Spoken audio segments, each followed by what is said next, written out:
Hello, नमस्कार दोस्तों। मैं हनी, मेरे यूट्यूब चैनल में आपका स्वागत है। दोस्तों, आज अपन बात करने वाले हैं एक वैकेंसी के बारे में। रेलवे में असिस्टेंट लोको पायलट की एक नई वैकेंसी आ चुकी है, जिसकी नंबर ऑफ पोस्ट 9,970 है। ये नई वैकेंसी है दोस्तों, पुरानी वैकेंसी अभी चल रही है, जिसका CBT 2 कुछ दिन पहले होना था, लेकिन टेक्निकल एरर की वजह से वो एग्ज़ाम नहीं हो पाया। उसकी वापस रीशेड्यूल डेट भी एग्ज़ाम की आ चुकी है और वो एग्ज़ाम जल्दी होके और वो भर्ती जल्दी कंप्लीट होने वाली है। ये वैकेंसी चल रही है और नई वैकेंसी भी अपन को लोको असिस्टेंट लोको पायलट की देखने को मिली है। उसका मैंने बताया कि 9,970 उसकी पोस्ट है, जो 12/4 से उसके फॉर्म स्टार्ट हो चुके हैं, जो 11/5 तक चलने वाले हैं। दोस्तों, मैं आपको असिस्टेंट लोको पायलट की नोटिफिकेशन के साथ आपको पूरी जानकारी देने वाला हूँ।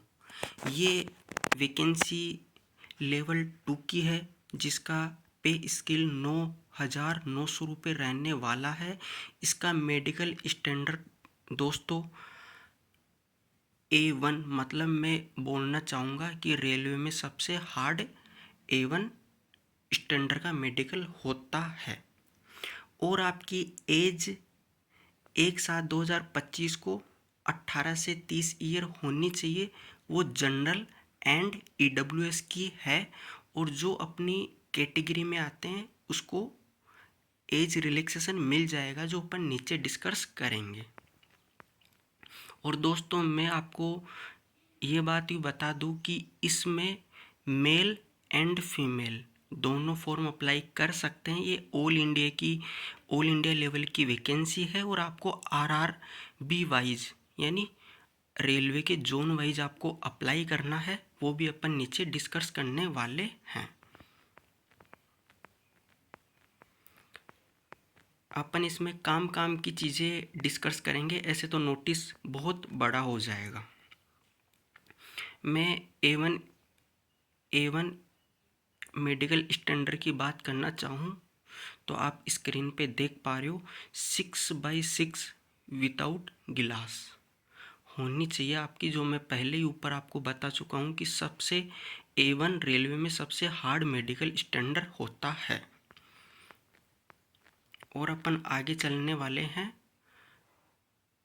5 नंबर के पॉइंट पे, जो बोल रहा है कि एज लिमिट आपकी एज 1/7/2025 को 18 से 30 होनी चाहिए।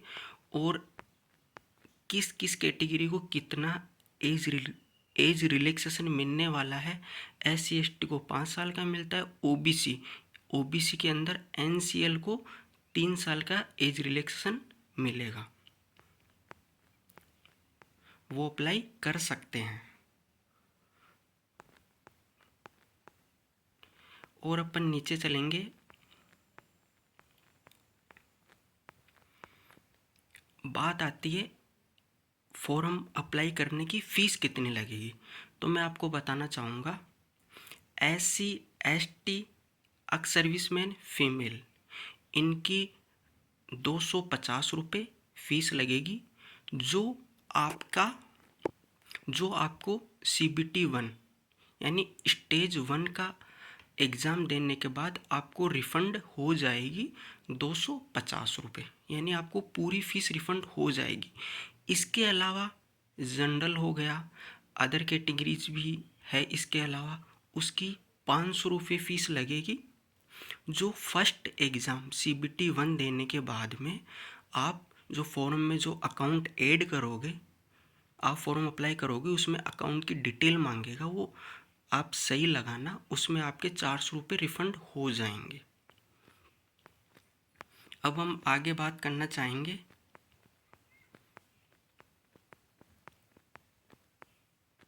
दोस्तों, ये आपके काम की चीज़ नहीं है, अपन मेन चीज़ों पर डिस्कस करेंगे। अब इसमें वैकेंसी का प्रोसेस क्या होने वाला है या क्या रहता है, मैं आपको बताना चाहूँगा। इसमें पहले CBT 1 होगा, यानी फर्स्ट स्टेज में CBT 1 होगा। फिर सेकंड स्टेज में CBT 2 होगा। फिर आपका CBAT मतलब इसको अपन एक प्रकार से साइको बोल सकते हैं। फिर आपका DV होगा मतलब डॉक्यूमेंट वेरिफिकेशन होगा। फिर आपका ME यानी मेडिकल होगा, जो मैं आपको बता चुका हूँ सबसे हार्ड लेवल का इसमें होता है। दोस्तों अपन बात करना चाहेंगे कि स्टेज 1 CBT 1 में क्या क्या सिलेबस होने वाला है और कितना समय में कितने क्वेश्चन, नेगेटिव मार्किंग कितनी आती है, अपन इसके बारे में जानना चाहेंगे। मैं आपको बताना चाहूँगा CBT 1 में 60 मिनट का समय मिलेगा आपको। ऑनलाइन पेपर होगा कंप्यूटर पे। 60 मिनट का समय मिलेगा। आपके पास 75 क्वेश्चन आएंगे, जो एक क्वेश्चन 1 नंबर का होगा। आपके नेगेटिव मार्किंग 1/3 होगी और ये आपको ओनली आपको ओनली क्वालिफाई करना पड़ेगा। मतलब मेरा कहने का ये मतलब है कि जो आपका फाइनल मेरिट लिस्ट में CBT 1 के नंबर ऐड नहीं होंगे, इसको आपको क्वालिफाई भी करना है और ऊपर आपको 15 गुना में आने हैं। जैसे कि आप अपने किसी भी जोन से अप्लाई करते हो, उसमें 100 सीट है तो आपको 1500 टॉप 1500 में आना पड़ेगा। लेकिन इसका बताने का तात्पर्य यही है कि मेन फाइनल कट ऑफ में इसके नंबर ऐड नहीं होंगे। और इसमें क्या क्या सिलेबस आएगा वो भी मैं आपको बताना चाहूँगा। इसमें मैथ आएगी, रीजनिंग आएगी, general science and current affair आएगा और इसमें जीके आएगा। अब इसमें कौन सी सब्जेक्ट के कितने क्वेश्चन हैं वो भी मैं आपको बताना चाहूँगा। चलो दोस्तों, मैं आपको लास्ट में बताऊँगा कौन सी सब्जेक्ट के कितने क्वेश्चन आएंगे। CBT 2 के अंदर CBT 2 में आपके 2 पार्ट होने हैं, ध्यान से समझना। पार्ट ए और part B. Part B only आपकी क्वालिफिकेशन नेचर का होगा। क्वालिफिकेशन नेचर का होगा। उसमें क्या सिलेबस होने वाला है, आप जिस ट्रेड से फॉर्म अप्लाई करोगे उसका 35% यानी आपको 35% लाना कंपलसरी है। आप क्वालिफाई हो जाओगे। इसके नंबर भी फाइनल मेरिट लिस्ट में ऐड नहीं होंगे। तो आपके मन में सवाल आ रहा होगा कि फाइनल मेरिट लिस्ट में किस स्टेज के नंबर जुड़ेंगे, किस CBT के नंबर जुड़ेंगे। तो बताना चाहूँगा CBT 2 में पार्ट ए के फाइनल मेरिट लिस्ट में नंबर ऐड होंगे। इसमें क्या क्या आएगा, पार्ट ए और पार्ट बी दोनों एक साथ पेपर होंगे, जो 2 आवर्स 30 मिनट का पेपर होगा। इसमें टोटल 175 क्वेश्चन आएंगे। अब पार्ट ए में आपको 90 मिनट मिलेगी और 100 क्वेश्चन आपको देखने को मिलेंगे।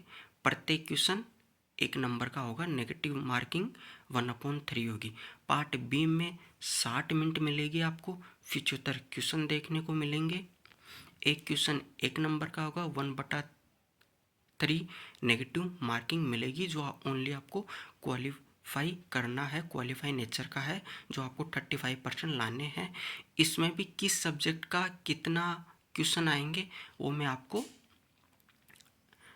नोटिफिकेशन के लास्ट में, इस वीडियो के लास्ट में बताना चाहूँगा। इसमें क्या क्या सब्जेक्ट आते हैं, इसमें मैथ आएगी, रीजनिंग आएगी। दोस्तों इसमें साइंस नहीं आएगी, इसमें बेसिक साइंस एंड इंजीनियरिंग आएगी, जिसका वेटेज सबसे ज़्यादा है। फिर अपन बात करना चाहेंगे आगे। और पार्ट CBT 2 पार्ट बी में मैं बता ही चुका हूँ कि जिस ट्रेड से आप फॉर्म अप्लाई करोगे उस ट्रेड का सिलेबस आएगा। उसमें आपको 35% नंबर लाने कंपलसरी है। और दोस्तों अपन आगे और मैं आपको काम की चीज़ इसमें बताना चाहूँगा।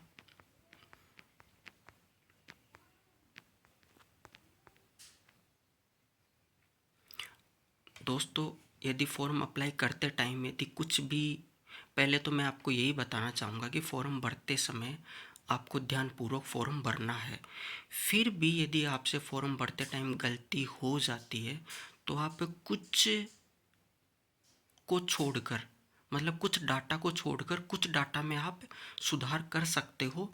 आपको 250 रुपये मॉडिफिकेशन फीस, मतलब आपको फॉर्म सुधारने की 250 रुपये, 250 रुपये आपको फीस अलग से देनी पड़ेगी, जो आपके फॉर्म की लास्ट डेट एंड होने के बाद में इसकी विंडो खुलती है। और दोस्तों, 16वें पॉइंट में आपको ये भी दिखाया गया है कि आपका फॉर्म रिजेक्ट भी किया जा सकता है किन किन कारणों की वजह से, कि आपके एक ही आरआरबी में एक से ज़्यादा फॉर्म नहीं होने चाहिए, या डिफरेंट आरआरबी में एक से ज़्यादा फॉर्म नहीं होने चाहिए। जो आप फ़ोटो सिग्नेचर जो अपलोड करोगे वो उनके आदेश अनुसार ही आपको अपलोड करना पड़ेगा, नहीं तो आपका फॉर्म रिजेक्ट हो जाएगा। अब अपन आगे बात करना चाहेंगे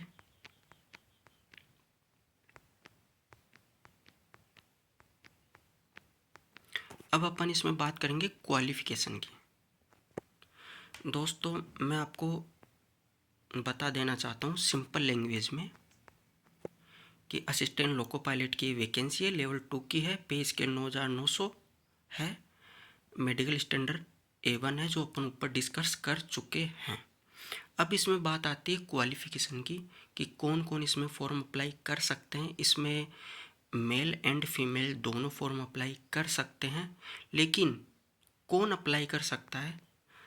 आपके पास 10वीं आप क्वालिफाई हो, साथ में आपके पास ITI हो, या आप 10वीं पास हो, आपके पास कोई ट्रेड का डिप्लोमा हो, या फिर आपने ITI ट्रेड जो ट्रेड होती है उससे आपने बीटेक की हुई है, तो भी आप फॉर्म अप्लाई कर सकते हो।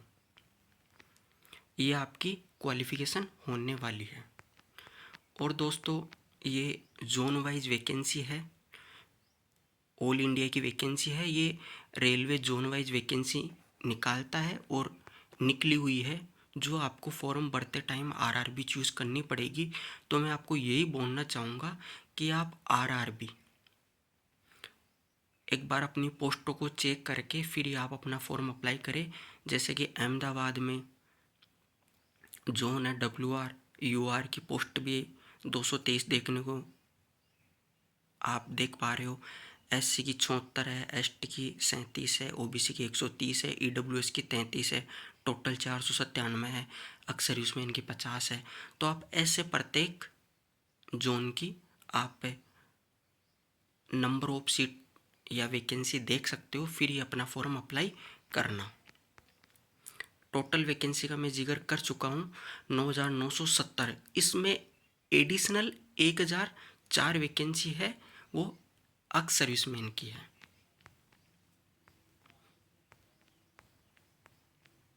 और दोस्तों, नीचे ये फॉर्मेट दिए हुए हैं, जो आपको इसी फॉर्मेट में या आपके पास ये सर्टिफिकेट होने चाहिए।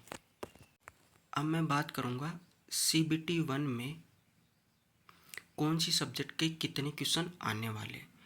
GK एंड करंट अफेयर के आपको 10 क्वेश्चन मिलेंगे, जो 10 नंबर के होंगे। साइंस आपकी 20 नंबर की होगी, जो 20 क्वेश्चन आएंगे। मैथ आपकी 20 नंबर की आएगी, जो 20 क्वेश्चन होंगे। रीजनिंग आपकी 25 क्वेश्चन आएंगे, जो आपके 25 नंबर की होगी। कुल मिला के बात ये है दोस्तों, GK GS आपके 10 नंबर की आएगी, साइंस 20 नंबर की आएगी, मैथ 20 नंबर की आएगी, रीजनिंग 25 नंबर की आएगी। एक नंबर का एक क्वेश्चन होने वाला है, 1/3 नेगेटिव मार्किंग होने वाली है। और दोस्तों, CBT 1 में आपके 15 गुना पास करेंगे। अब अपन बात करेंगे CBT 2 की। ये ओनली क्वालिफिकेशन नेचर का है CBT 1। अब अपन CBT 2 में बात करेंगे कि इसमें मैथ CBT 2 में पार्ट 1 की बात कर रहा हूँ मैं। CBT 2 में पार्ट 1 की बात कर रहा हूँ। मैथ के 25 क्वेश्चन आएंगे 25 नंबर के, रीजनिंग के 25 क्वेश्चन आएंगे 25 नंबर के। इसमें बेसिक साइंस एंड इंजीनियरिंग के जिसका वेटेज सबसे ज़्यादा है 50 नंबर की आएगी, 50 क्वेश्चन है जो आपको ध्यान से पढ़ना पड़ेगा यदि सिलेक्शन लेना है तो। इसके आधार पर ही आपकी फाइनल कट ऑफ लगेगी और आपको CBT 2 में पार्ट ए में ज़्यादा स्कोर करना है और CBT 2 में पार्ट बी ओनली आपका क्वालिफिकेशन नेचर का है जिसमें आपको 35% नंबर लाने हैं। इन दोनों में मतलब आपके CBT 2 पार्ट बी में 35% नंबर आ गए तो आप क्वालिफाई हो, और आपके CBT 2 में पार्ट ए में आप टॉप 8 गुना स्टूडेंटों को साइको के लिए लेके जाएंगे।